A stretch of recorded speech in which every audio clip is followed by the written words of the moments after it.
If I were to tell you that you can find the area of this triangle by just knowing what the three vertices, so the three vertices are like the corners of the triangle. Okay?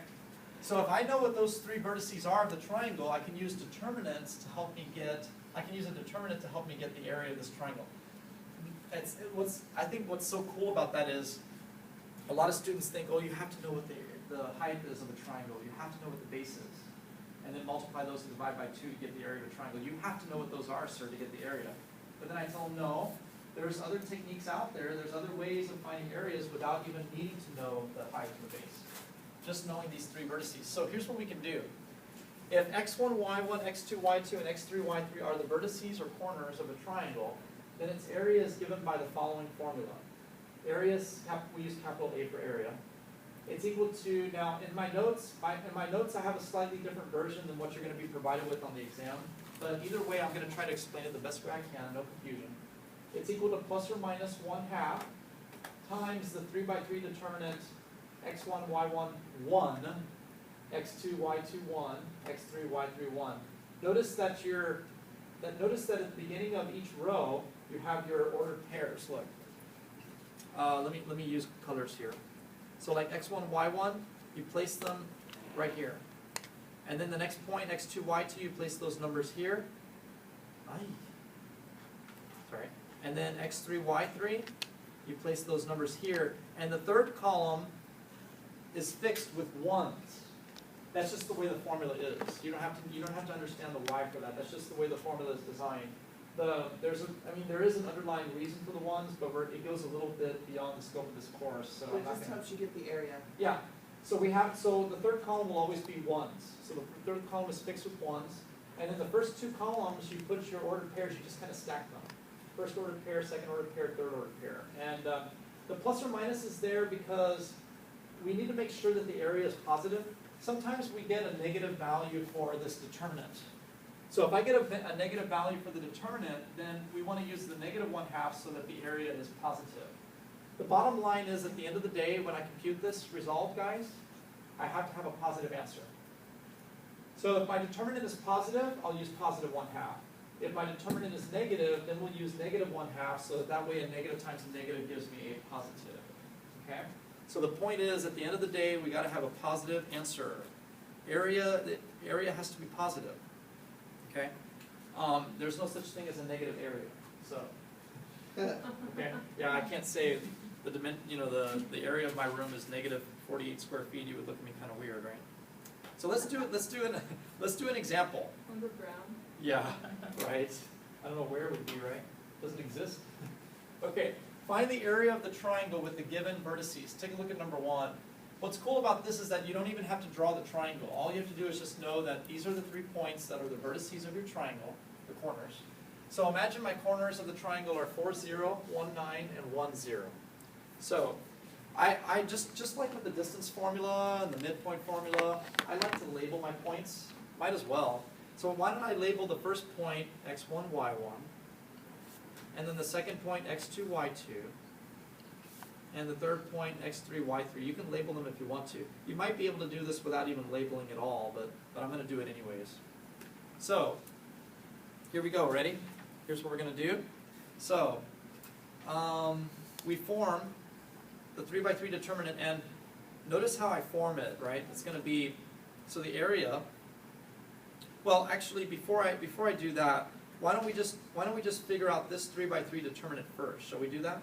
And then we'll play with this part later. Okay? So you can figure out your determinant and then go back to the equation? And then, yeah, you can figure out the determinant and then just know that you're going to multiply by 1/2 later at the end. Okay. Is that okay? Is that okay with everybody? That way, because if I put the whole formula in there and I'm trying to find this and then the 1/2's there, it might throw you off. Why don't you focus your attention on getting this first, and then we'll multiply whatever that answer is times the appropriate And 1/2. so the steps are exactly the same as you showed us on the diagonals with Yes. regards to cube. Yes. So notice how I form the 3 by 3 determinant. Watch. 4, 0, 1, 9. You just kind of stack the ordered pairs. Look. Stack the ordered pairs. Don't put a comma in between. Just the numbers only. And then remember the third column? Nothing but 1s. See that? There's your 3 by 3 determinant that you need to figure out. So Any question getting these? Now, if you want, one more time, just for help, look.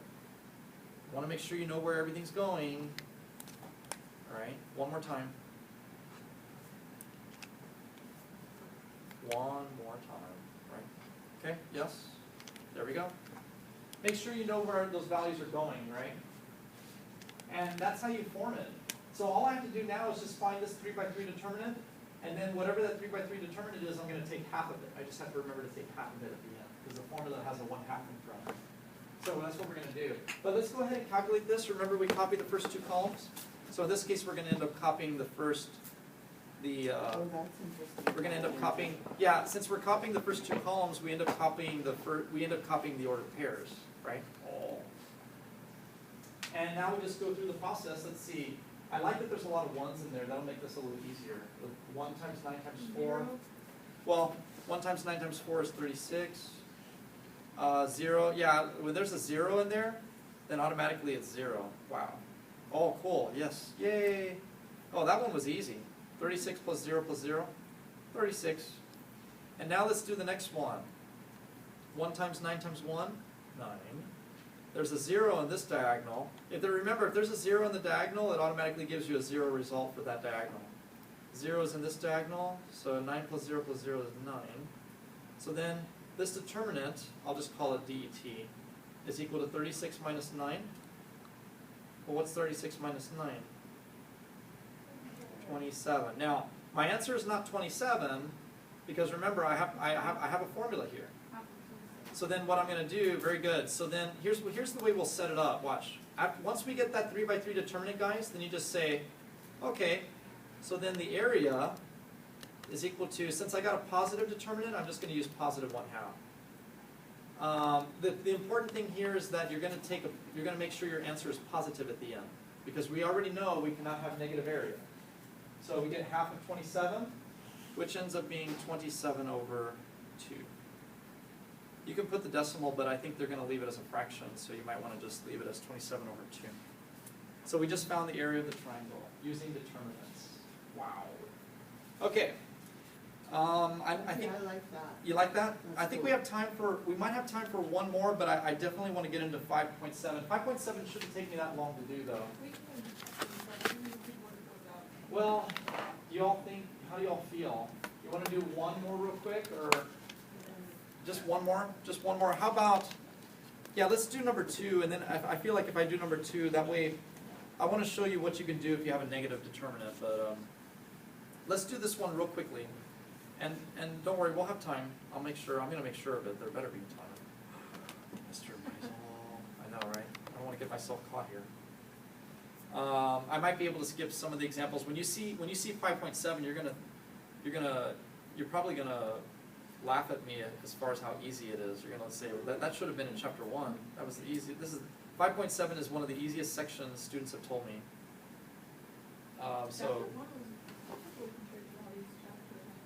Yeah. Oh yeah. That's why I warned you all earlier. I knew I wasn't kidding around. I knew chapter 1 was going to be one of the hardest ones to get for students to get through. But then it starts to. But then wasn't I right when I said it was going to ease up later? Yes. It really did, and I knew it. I know it because This test just gets easier. isn't that awesome? I'm You telling need you. to Well, after you're stop. doing it over. See, I'm getting all happy now. Right? She's a math major right here. Oh, right, She Eunice. can do the math in her You head. wanna She's do- spouts up the answers over She here. did the math already. It's Wow, amazing. that's awesome. -4 minus 70 minus 10. That's -84. Sometimes these numbers can get quite large, or large. You know, when I say large, meaning like like you might get -100 and something, or. But if that happens, you still go through the same process. Don't think you're doing anything wrong. As long as you're getting that for the products, then you're still on the right track. This one will be -10 plus 8 plus 35. That would give me 33, if I did it right? Yeah. And then, so let's get the determinant real quickly. Remember, it's top minus bottom. -84 minus 33. Notice that gives me -117, right? Okay, so then once I have the determinant, I get my area. So the area this time, notice that since my determinant is negative, I just wanna make sure that, I wanna ensure that my answer is gonna be positive at the end. So one way to ensure this, there's actually more than one way to do this. One way is to use -1/2, like the notes say, and you would do -1/2 times the -117, and then I know that a negative times a negative will give me the positive. So in other words, when the determinant is negative, my notes say to use -1/2. The other option is this. Just take the absolute value of the number. Remember what absolute value does to a number? Yep, it removes the It removes the negative. So as long as I just remove the negative and just multiply by half, then that also works. So you can do it either way, whatever you're more comfortable with, but the point is the negative's gotta go bye-bye. And this is the only time you wanna get rid of the negative, when we're trying to find the area, okay? Don't get rid of negatives in other scenarios, only when we're dealing with this scenario where we're trying to find the area. So if the directions say find the area of the triangle, that's the only scenario where you can remove the negative at the end, because you don't want a negative determinant, you really want it to be positive. So then my area would simply be, according to my notes says to use -1/2 times what? The -117, so that you will get positive 117/2. That's what my notes say, right? Or you could have just done this. Take the absolute value early and then just use 1/2. Show me how that looks, sir. Well, that would just be thinking of it like this. Are you living in a world where you like everything positive? But you didn't show that you took the absolute value. Oh, I'm sorry. Yeah. Okay, you're right. Here, I'll show you.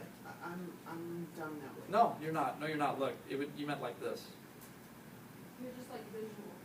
It's okay. Okay. That like that, right? Yeah. That's the other option. Okay? Now, what's nice about using the absolute value of the determinant, like just making this number positive, is that then you can always use 1/2 every time. Right. You just take half of whatever positive number, but you make the determinant positive. But this is the only time you want to make the determinant positive. But whatever your answer is, whether you multiply by positive or negative, just make sure that it ends up being positive. Make sure at the end of the day, you're not writing -117/2, because we can't have a negative area. So if you do, even if you did end up getting a negative value for the area, you just make it positive. Well, and that's common sense, I mean. Yeah, because we're talking about area, right? Yeah, because we're talking about area. Yeah, number 3, I'll let you all check that one on Blackboard. So that takes care of 5.3, guys. Wow. I got through 5.3. 5.3 is the longest out of the 3 sections. Oh wait. Yeah, 5.3 is the longest out of the 3 sections, but you'll see 5.7 is going to be a nice breath of fresh air. You're going to look at 5.7 and say, oh, the last section just had to be that simple, huh? You ready? You ready for this? You're going to love it. You're going to love it. You wouldn't want a hard section to be The very close last to the one. Yeah. final. Do you really want the last section to be the hardest? No, you want the last section to be the easiest. And that's what happens to be the case for me in this class, okay? Take a look at 5.7. 5.7 is titled Properties of Matrices. In this section, we're going to learn what it takes for 2 matrices to be equal to each other. So we've already talked about the size of a matrix and how to find the determinant of a square matrix, things like that. But now we're going to learn how to do some operations with matrices. Like, how do you add 2 matrices together? How do you subtract them? How do you